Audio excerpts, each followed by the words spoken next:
Hace poco tuve la oportunidad de ver Mad Max por primera vez. No la versión de Tom Hardy de 2015, ni Beyond Thunderdome, ni de Rogue Warrior. Vi la original, Mad Max de 1979, con Mel Gibson en su primera aparición como el personaje que lanzó su carrera. Esta no fue mi primera experiencia con la serie. Desde pequeño tenía una idea de que era Mad Max, gracias a que tenía 11 años cuando salió Fury Road, y poco después pude jugar el videojuego atado a la película, por lo que tenía la misma idea general de que era Mad Max que tiene todo el mundo. Un hombre loco que viaja por un mundo postapocalíptico en su carro, luchando contra otros hombres un poco más locos que también van en sus propios carros. Y hasta ahí, acción, violencia, sangre, whatever. Y es por esta idea general que tenía que cuando vi la primera película de Mad Max me sorprendí al ver algo muy distinto. La primera película de Mad Max, aunque me resultaba difícil de creer, no es una película post-apocalíptica, es una película apocalíptica. En un futuro cercano, Max Rokatansky es un oficial de policía miembro de la Main Force Patrol, una de las últimas agencias de seguridad pública activas en Australia. En el universo establecido por la película, Australia y el resto del mundo se encuentran en un proceso de decadencia debido a una crisis económica causada por la escasez de petróleo y un inminente colapso ambiental. La Main Force Patrol no tiene muchos fondos de lo que queda del gobierno, por lo que las carreteras de Australia se han convertido en tierra de nadie, plagadas por bandas de criminales que andan en carros, motoras, robando, asesinando a personas inocentes. Entender el tipo de mundo que retrata Mad Max fue un choque contra la idea que tenía de la serie, porque hay una diferencia muy grande entre una historia ambientada años o décadas después de un evento apocalíptico y una historia ambientada en medio de este evento apocalíptico, sobre todo cuando el evento es uno tan apegado al mundo real. Aunque la situación en nuestro mundo no se ha deteriorado tanto como el de Mad Max, sí pude ver paralelos con la situación climática y política que vemos hoy y llegué a una conclusión. En el mundo de Mad Max, la gente ha dejado de creer. En el siglo XVII, durante la infancia de la era de la Ilustración, el filósofo Thomas Hobbes ideó dos conceptos relacionados a la evolución de la sociedad humana. Hobbes escribió que toda sociedad comienza en un estado natural, uno altamente individualista, cruel y solitario, donde no hay ni sociedades pequeñas ni complejas, y el ser humano es básicamente un animal. Entonces, conforme los humanos se juntan en comunidades, eventualmente surge el contrato social, en el que los humanos acceden a entregar algunos derechos y libertades para alcanzar un estado de bienestar común. Por ejemplo, técnicamente tenemos un derecho natural a ir por la calle a las 3 de la mañana con Brian Mayer puesto a todo volumen en la megabocina, pero accedemos a no hacerlo porque podría afectar el bienestar de nuestros vecinos. Tenemos un derecho natural de ir a 120 millas por hora por el expreso, pero hacerlo pone en riesgo la vida de otros, por lo que elegimos no hacerlo. Esto es un contrato social, y al llegar a uno, la sociedad se hace más compleja y organizada, se eligen líderes y personas que hacen cumplir las leyes y las reglas del contrato, todo con el fin de llegar a un estado de bienestar común donde a cambio de algunas libertades todos se ven beneficiados. Claro, otros filósofos más adelante como Rousseau aportaron y criticaron la idea de Hobbes, pero este es el núcleo de la idea del contrato social, un acuerdo tan invisible como frágil. Sí, se hacen leyes para que la gente cumpla con el contrato social y se crean penalidades para los que no las siguen, como las multas y la cárcel, pero no hay algo biológico en nuestras mentes que nos impide no respetar el contrato social. Y por eso es que ocurren crímenes.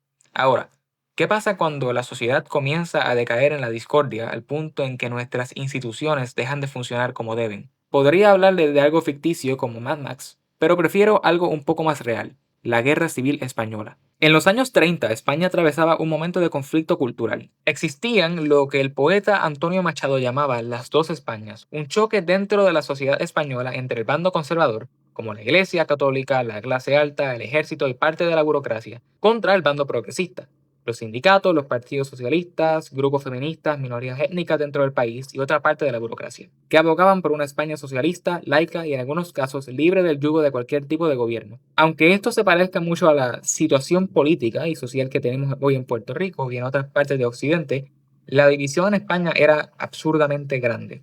En 1931, tras una victoria electoral para la facción republicana, el rey Alfonso XIII abandonó el país y en su lugar se declaró la Segunda República Española, liderada por algunos sectores de la izquierda, la mayoría moderados, pero con influencias soviéticas. La derecha en el país no tardó en movilizarse, viendo a un gobierno republicano, socialista y laico como una amenaza tanto para la clase alta económica de España como para los valores tradicionales católicos que habían definido el país por más de 1000 años. El ejército era la facción de derecha con mayor peso, Y tras 5 años de violencia política, rebeliones anarquistas fallidas y muchas huelgas, varios generales intentaron un golpe de Estado contra la República el 18 de julio de 1936.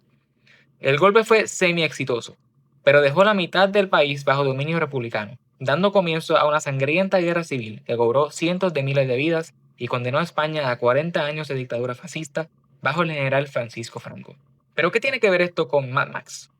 La sociedad española, abatida por la crisis económica, la crisis de identidad en una época de grandes cambios en Europa y en el resto del mundo, y un choque cultural entre aquellos que querían romper con la tradición para construir su visión de un mundo mejor y aquellos que se aferraban a dicha tradición, llegó a tal punto que las personas perdieron fe en las instituciones. Perdieron la fe en que sus mandatarios, sus burócratas, sus generales y sus clérigos hacían cumplir las reglas del contrato social. Los militares golpistas fueron los primeros en perderla, y su golpe de Estado fue la gota que derramó el vaso. Grupos anarquistas y comunistas por toda España vieron el golpe como la señal de que la sociedad y sus instituciones habían colapsado, y aprovecharon el momento para iniciar su propia ola de violencia revolucionaria. Iglesias fueron quemadas, políticos y profesionales afiliados al fascismo, en muchos casos sus propios vecinos, fueron ejecutados, y obreros y sindicatos se adueñaron de negocios. La gente había dejado de creer.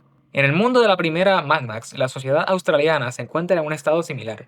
La ley y el orden han colapsado y ya no existe un sentido de comunidad entre vecinos, ni uno de pertenencia a la sociedad. Se ha regresado al estado natural de Hobbes, uno de cazar o ser cazado. La figura de Max, sin embargo, para la audiencia, representa algo más que un héroe trágico. Max representa ese grano de civismo que aún sobrevive en este mundo. Un grano que, aunque puede que sea una ilusión, hace pensar que aún queda algo del contrato social. La Main Force Patrol, la agencia de gobierno para la que trabaja Max, está mal financiada, pero Max sigue ahí, luchando por mantener un poco de orden en una tierra dominada por la violencia animal. Max es la esperanza de que este colapso es temporero y que la ayuda está en camino. Pero como ya sabemos, el estado apocalíptico que vemos en la película es solo el comienzo. En la segunda vemos que siguió una guerra nuclear que terminó de acabar el mundo. Pero de nuevo, Max sigue allí. Nuestra propia sociedad no ha llegado al punto de Mad Max, o incluso la Guerra Civil Española. Todas las mañanas nos levantamos y vamos al trabajo o a clase, tomamos el bus o el tren, almorzamos en cafeterías y vamos de shopping a moles y tiendas, todos manejados por personas que siguen creyendo en el contrato social. Pero esto no significa que seamos inmunes al colapso. España, previo a la guerra civil, era un país común y corriente. Hasta que la crisis económica, el abuso por parte de la clase alta, el pobre manejo del gobierno y la deshumanización del prójimo gracias a la polarización política convirtió a los vecinos en asesinos. En Puerto Rico y en prácticamente todo el occidente vivimos en sociedades que lentamente se están volviendo más individualistas. Y aunque la habilidad del individuo de encontrar un sentido de identidad propia es algo positivo, abolir el sentimiento comunitario de la solidaridad entre vecinos y compañeros a favor de un individualismo tóxico que glorifica el aislamiento, el joseo, la persecución constante del dinero a cambio de tu propia humanidad, amenaza con crear una sociedad fragmentada y carente de amor. Y cuando eventualmente llegue una crisis, sea social, económica o ambiental, como la que afectó a España o a Australia en el universo de Mad Max, no podemos sorprendernos cuando haya personas que dejen de creer en un contrato que no cumplió con ellos. Mi nombre es Diego Vega y esto es Contracultura. Si te gustó este video y quieres más videos así, no dudes en suscribirte, darle like, compartir tu opinión en los comentarios y compartirlo.